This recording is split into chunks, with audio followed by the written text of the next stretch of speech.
So when you stage your house and you're trying to do it yourself, it can go really good or it can go really bad. I'm going to talk with Sharon and Maureen here about some of the best and worst things you can do when staging a house.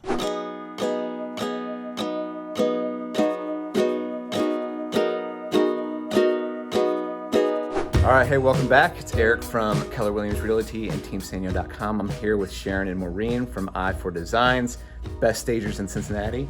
And I wanted to talk a little bit about, you're getting ready to sell your home and there's some things you can do that are great to stage the home. There's some things that you can do that are terrible, and they've seen it all. And so I want to ask them, what are some of the biggest mistakes you might make when you're staging the house? And on the flip side, what are some of the things that can benefit the most as you're staging the home, marketing it, and trying to get it sold for the most amount of money in the least amount of time? All right, so you guys have seen it all. Tell us some of the biggest mistakes you see home sellers make when they're getting their house ready to sell and put it on the market. Well, I think keeping it, choosing personal things, colors, repainting into a color that, that you may like, but a buyer wouldn't. I've seen people redo window treatments that just, again, aren't neutral enough or show enough light. So sometimes spending money before you see a professional stager to get some ideas would be it. So purple and turquoise color scheme is not, is that what you're saying? I've seen people put in brand new red carpet, and it's brand new, and I get it. They're thinking, oh, well, I replaced the carpet, but they shrink down the clientele or the people that would like that. And it may be something that they would enjoy living in, but others wouldn't. So. Right. That's good. Right. And the other thing that we talked about was, I think sometimes they'll strip away everything. Yeah. And so they think depersonalizing, decluttering, oh great, I have nothing on my counters, I have nothing on my coffee table, and it's just stripped of emotion. Yeah. So and I can speak to that too, is not only am I an agent in town, but I'm also an investor and a home flipper. And so a lot of times, the home is vacant and we've cleared everything out and we've made everything neutral, but I will still call i4Designs to come stage it because there's no life in it yet. It's nice and it's clean and updated, but the staging helps bring in that emotion for the home buyer when they can picture themselves in it.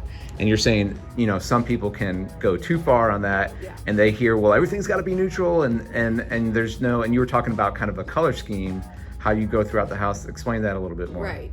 So the thought behind staging is that we will strategically use colors, pops, just here and there to keep the eye moving and take it on a journey throughout the house, so that we're making it stop, let's say, this corner in the kitchen and say, oh gosh, that's great storage in the corner over there, and it's a Lazy Susan, and so you've got a cookbook that's got some color to it, and then over here we're going to have a tray with a bottle of wine glasses or something that's moving it over to the huge island. And so we're saying, follow me throughout the house, and we're strategic in how we choose the colors and marry that with everything within a room to keep the eye moving, to take in those features. That's great. Yeah. So let's talk about then on the flip side of that, when you come into a house and you're working maybe with the owner who's still there, or even if it's vacant, you're trying to make a cohesive design, but are there certain things that you are more a higher priority, or you feel like might have a bigger impact when you're trying to coach someone through a consultation to get their home ready to sell? Is there a priority of we have to do this? Well, I always say clean and declutter, but we always say plus the main. When you walk in the front door, you want to have that wow moment. You want to say, oh my God, this living room, or if it's the dining room you see, or if you can see all the way through to the kitchen. So what's going to catch your eye? So I usually stand at the front door and say, okay, this has got to bring you in. I mean, you don't want to stand in the front door and turn it around. So you want something to catch their eye that they want to go further in. So first impressions really matter in that way. Yes. Huge. Okay. Yes. Huge. Yeah.